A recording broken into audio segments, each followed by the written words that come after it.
The performance of contracts may be done by the promisor himself, by the promisor or his agent, the legal representatives, or it could also be performed by a third person or party.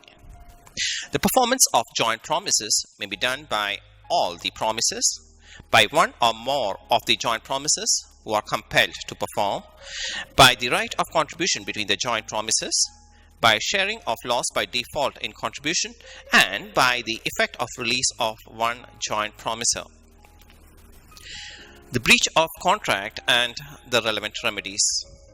There are two types of breach of contracts. The first is the anticipatory breach, which occurs before the time frame fixed for the performance. The other is the actual breach, which occurs when a party fails to perform his obligation upon the date fixed for performance. The various remedies or suits for damages may be ordinary, special, exemplary, punitive or vindictive, and nominal.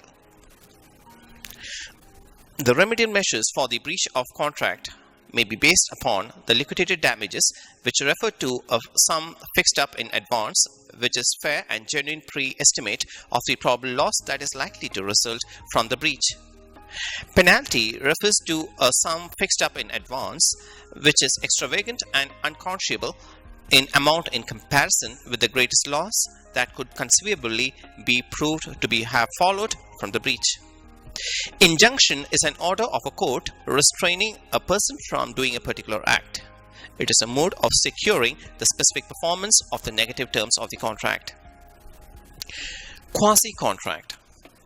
In certain circumstances, there is no offer, no acceptance, no consensus ad idem, and no intention on the part of the parties to enter into a contract. And still the law, from the conduct and relationship of the parties, implies a promise imposing obligation on one party and conferring a right in favor of the other. Such obligations created by law are known as quasi-contracts. Bailment is the delivery of goods by one person to another for a specific purpose upon a contract that they shall, when the purpose is accomplished, be returned or otherwise disposed of according to the directions of the person delivering them. The person delivering the goods is known as a bailor. The person to whom they are delivered is known as the bailee. What are the duties of a bailee? It includes the duty to take a reasonable care of goods delivered to him, duty not to make unauthorized use of goods entrusted to him, duty not to mix goods bailed with his own goods, duty to return the goods, and duty to deliver any accretion to the goods. For example, if the cow has given birth to a calf during the period of the contract, both the cow and the calf has to be handed over to the rightful owner. What are the rights of a bailee? These include enforcement of the bailor's duties, right to deliver goods to one of several joint bailors, right to deliver goods in good faith to the bailor without title or liability towards the true owner, and the right of lien. Could be particular or in general. What are the duties of a bailor? A bailor has a duty to disclose faults in the goods bailed. He or she has the duty to repay the necessary expenses in the case of gratuitous bailment. The bailor has a duty to repay any extraordinary expenses in the case of non-gratuitous bailment. He or she also needs to indemnify or compensate the bailee for any loss suffered by the bailee, and the bailor also needs to receive the goods at the end of the contract period. What are the rights of a bailor? These include the enforcement of the bailee's duties, the right to terminate bailment if the bailee uses the goods wrongfully, and the right to demand return of goods at any time in the context of a gratuitous bailment. The termination of a bailment may occur or take place in any of the following circumstances. If the bailment is for a specified period, the bailment terminates as soon as the stipulated time frame expires. If the bailment is for a specified purpose, the bailment terminates as soon as the purpose is fulfilled or served. If the terms of the bailment are violated, the bailor may terminate the bailment. A gratuitous bailment is terminated in the event of the death of the bailor or the bailee. Who is an agent and a principal? An agent is a person employed to do any act for another or to represent another in dealings with third parties. The person for whom such an act is done or who is represented is known as the principal. What are the elements of the creation of an agency?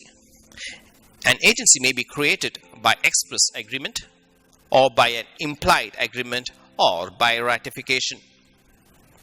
The extent of an agent's authority may extend to the actual authority through oral or written consent, ostensible or apparent or implied authority, and an authority in the context of an emergency. For example, in the case of a principal's accident or any other personal constraints. The termination of an agency may be classified under the following. It could be done by the act of the parties or by the operation of law. The termination of an agency by the act of parties may be based on mutual agreement, by the revocation by the principal, and the renunciation by the agent. On the other hand, termination of an agency by the operation of law may comprise of completion of the business of agency, expiry of the time frame, death of the principal or agent, insanity of the principal or the agent, insolvency of the principal, destruction of the subject matter, dissolution of a company, principal or the agent becoming an alien enemy. The Contract of Sale of Goods. Sale of Goods Act defines a contract of sale of goods as a contract whereby the seller transfers or agrees to transfer the property in goods to the buyer for a specified price. The key essentials of a contract of sale of goods are as follows. There should be at least two parties involved. There is a transfer of property, be it in terms of goods or services. There is a price quotation. It includes both a sale and an agreement to sell. And last but not the least, no formalities need to be observed. The need for transfer of property involves a risk prima facie passes with the property. Action is possible against third parties in case of any violation. Suit for price by seller in case of any bargaining by the buyer contradicting the terms of the original agreement or vice versa. And insolvency of the seller or the buyer. Delivery of goods means the voluntary transfer of possession of goods from one person to another. A delivery may be made in any of the following ways, namely an actual delivery, a symbolic delivery, or a constructive delivery by attornment. Some of the rules for the delivery of goods include: delivery may be actual or symbolic or constructive. Delivery and payment are concurrent conditions. Effect of part delivery: when property in goods is to pass on delivery. Buyer has to apply for delivery. The time and place of delivery needs to be quoted in advance. Delivery of goods when they are in possession of a third party. Expenses of the delivery needs to be clarified in advance. Delivery of wrong quantity or different quality might involve legal issues. Installment of delivery might take place under exceptional circumstances. And the buyer has to bear the liability for neglecting or refusing to take the delivery of goods. The rights of an unpaid seller include the right of line or retention of the goods sold till the payment on agreed terms has been made, the right of stoppage of goods in transit, and the right of resale in the context of an insolvent buyer or perishable goods. The rights of an unpaid seller against the buyer personally include the suit for price, the suit for damages of non-acceptance, and suit for special damages and interest. What is an auction sale?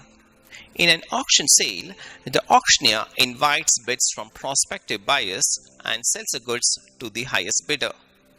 The sale is complete when the auctioneer announces its closure. The sale may be subject to an upset or reserve price that cannot be paid on credit or through check. A knockout agreement is legal.